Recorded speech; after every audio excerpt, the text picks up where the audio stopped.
எந்த பிரச்சனை வந்தாலும், நம்மை பயமுறுத்துகிற எப்பேற்பட்ட காரியங்கள் கடந்து வந்தாலும், அவரை நினைக்கும் பொழுது அவர் நம்மை நினைத்து அந்த சூழ்நிலை எல்லாம் மாற்றி போடுவார்.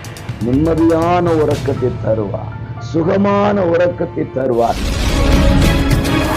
கிறிஸ்துவுக்குள் கிறிஸ்துவுக்காக வாழ்ந்து கொண்டிருக்கிற அன்பு உறவுகளே, உங்களை இயேசுவின் நாமத்தில் மனதார வாழ்த்துகிறேன். கர்த்தர் இயேசு உங்களோடு இணைந்து இருப்பாராக. பிரசங்கி 12:4 குருவின் சத்தத்துக்கும் எழுந்திருக்க வேண்டியதாகி, இப்படிப்பட்ட காலங்கள் வருவதற்கு முன்பு உன் சிருஷ்டியை நினை என்று சொல்லுகிறார். பாருங்க, குருவியின் சத்தத்துக்கு கூட எழுந்திருக்க வேண்டிய சில சூழ்நிலைகள் உருவாகலாம். அப்படின்னா தூக்கம் டிஸ்டர்ப் ஆகிவிடும்.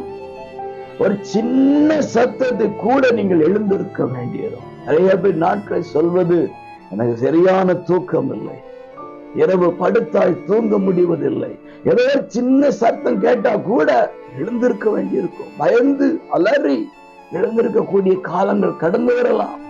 நிம்மதியான தூக்கம் இல்லாத காலங்கள் கடந்து வரலாம். இப்படிப்பட்ட காலங்கள் வருவதற்கு முன்பு சிருஷ்டிகரை நினைக்க வேண்டும். அப்படி நினைக்கும் பொழுது நம்மை பயமுறுத்துகிற எப்பேற்பட்ட காரியங்கள் கடந்து வந்தாலும், அவரை நினைக்கும் பொழுது அவர் நம்மை நினைத்து அந்த சூழ்நிலை எல்லாம் மாற்றி போடுவார். நிம்மதியான உறக்கத்தை தருவார். கர்த்தர் தம்முடைய பிரியமானவனுக்கு நல்ல நித்திரை கொடுப்பார் என்ற வசனத்தின்படி நன்றாய் படுத்துறங்க உதவி செய்வார். பயங்கள் மாறப்போகிறது, தூக்கத்தினுடைய இடையூறுகள் மாறப்போகிறது. அவரை நினைப்போம்.